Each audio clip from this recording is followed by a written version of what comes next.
Justin, mahal mo ba ako?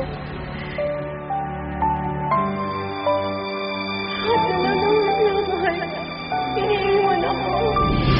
Kahit sino pang tanongin mo, wala namang gusto mamuhay na ganito. Gusto ko na mamatay, Justin. Hindi ko na kaya. Gusto ko na mamatay. Jessie, I'm sorry. Hindi kita mahal. Hindi gaya ng inaasahan mo sa akin. Hindi ko kayang bigyan ang hinihingi mo sa akin. Pero, Jessie, gusto ko malaman mo. Naging masaya ako nung makasama kita. Nabago mo ang buhay ko, Jessie.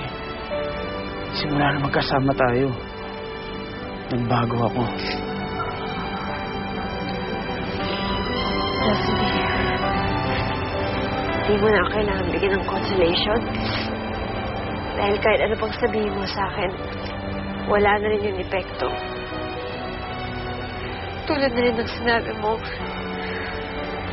hindi mo ako mahal. Bakit ka pa kasi pumunta dito para pinapaasa mo lang ako? Jessie, hindi naman sa ganun.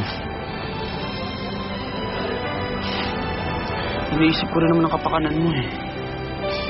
Jessie, marami nang nakakaalam tungkol sa nangyari sa atin. Ayokong idamay ka pa sa napakalaking skandalo ng buhay ko. Kailangan din kita protektahan. Protektahan saan? Ano ka, Jerry? Dumiretso na tayo sa opisina. Mr. X naman, kalalabas mo pala ng ospital eh. Ano ka ba naman, Jerry? Kailangan natin gumawa ng damage control dahil itong panibagong skandalo na naman ni Justin. I have a bad feeling on this. Oo nga, Mr. H, pero kalalabas mo pala ng ospital. Siyempre, hindi ka pa nakakapagpahinga ng gusto. Jerry, siyempre, iniintindi ko lang ang karir ni Justin. Mr. H naman, sa dami-dami ng skandalong dumaan kay Justin, nakaka-recover naman sa palagi Pero Jerry, this is different. I have a bad feeling talaga. I'm so scared. Baka namang inaatake ka ulit, Mr. H. Malamang pinakamaganda dyan, daling kita ulit sa ospital. Baka dito ka pa mamatay eh. Gaga! Ano, papatay mo na naman ako. Ayun na naman tayo. Halika na, umalis na tayo. Patay-patay na yan. Bad feeling sabi mo eh. Jerry? Asa ba ang susi? Wala.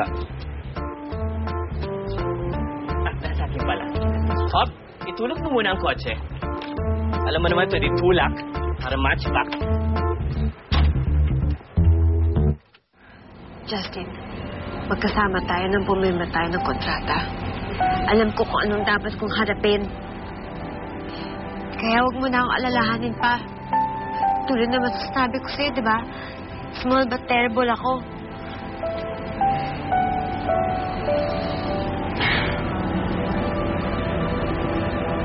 Jessie, galit ka pa rin ba sa akin?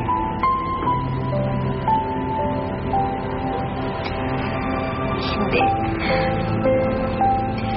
Dahil kahit papano, madami akong dapat ipagpasalamat sa'yo. Madami akong natutunan.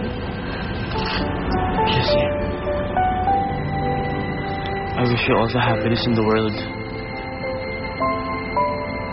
Ayoko nang makitang malungkot ka. Patawarin mo ako sa lahat ng pagkakataon na saktan kita. Patawarin mo ako at binigo kita, Jessie. Jessie, I'm sorry.